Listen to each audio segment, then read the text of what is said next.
నారాయణపేట జిల్లా కేంద్రంలో అనుమానంగా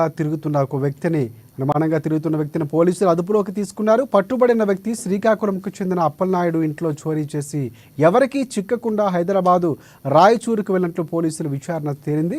గతంలో హైదరాబాద్, రాచకొండ, సైబరాబాద్ పరిధిలో కూడా దొంగతనాల కేసులో నిందితుడిగా ఉన్నట్లు ఎస్పీ వెల్లడించారు. నిందితుడి వద్ద నుంచి 75 తులాల బంగారం, 35 తులాల వెండి, 4 లక్షల రూపాయల నగదును రికవరీ చేసినట్లు స్థానిక ఎస్పీ యోగేష్ గౌతమ్ తెలిపారు.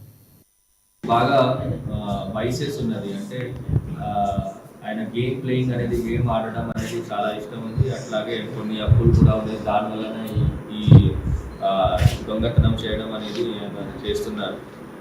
రాయచూర్ వెళ్ళి ఆయన ఉంటారు హైదరాబాద్లో, మోస్ట్లీ రాయచూర్ వెళ్ళి అక్కడ గేమ్ ఆడతారు, ప్లేయింగ్ కార్డ్స్ ఆడతారు.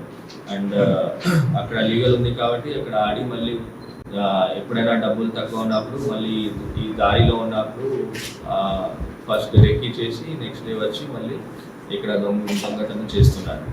సో ఈ మంచి పని అయింది. ఇప్పుడు రీసెంట్ 6 కేసెస్ మనకి మొత్తం డిటెక్ట్ అయినది.